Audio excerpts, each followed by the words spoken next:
Medical ஃபீல்டில் human மெடிசினுங்கிறது இப்போ ரொம்பவே பாப்புலர். ஹியூமன்னா மனுஷன், மெடிசின்னா மருந்துன்னு எல்லாருக்குமே தெரியும். அது என்ன ஹியூமன் மருந்து? கவலையா இருக்கிறவங்களுக்கு ஆறுதலும் சந்தோஷமும் தர்ற மனுஷங்க தான் ஹியூமன் மெடிசன். என்ன ப்ராப்ளம் இருந்தாலும் கவலை இருந்தாலும் சிலரை பார்த்ததும் டானிக்கு குடிச்ச மாதிரி எனர்ஜி கிடைக்கும். அவங்க கிட்ட மனசுல இருக்கிறதெல்லாம் ஃபில்டர் பண்ணாம கொட்ட முடியும். அவங்க கிட்ட பேசுனா மனசுல இருக்கிற பாரம் குறைஞ்சிடும். இந்த மாதிரி மனுஷங்க தான் ஹியூமன் மெடிசின். உங்களுக்கு எத்தனை பேர் ஹியூமன் மெடிசினா இருக்காங்களோ அந்த அளவுக்கு நீங்க அதிர்ஷ்டசாலின்னு அர்த்தம். உங்களுக்கு யாரு ஹியூமன் மெடிசின் தேடுறதுக்கு முன்னாடி நீங்க எத்தனை பேருக்கு ஹியூமன் மெடிசினா இருக்கீங்கன்னு யோசிச்சு பாருங்க. ஒரு 4 பேருக்காவது நீங்க ஹியூமன் மெடிசின்னா உங்க லைஃப் ரொம்பவே அர்த்தமுள்ளதா இருக்கும். இப்போ நீங்க ஹியூமன் மெடிசினா இல்லைனாலும் இந்த 5 குணங்களை வளர்த்துட்டா நீங்களும் ஹியூமன் மெடிசினா மாறிட முடியும். மற்றவங்களுக்காக கொஞ்ச நேரம் ஒதுக்க தயாரா இருங்க.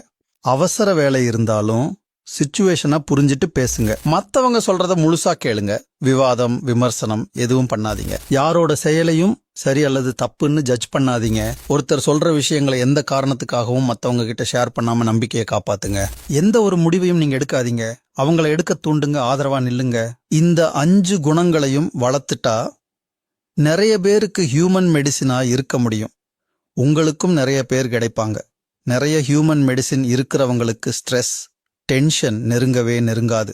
மகிழ்ச்சியுடன் வாழுங்கள்.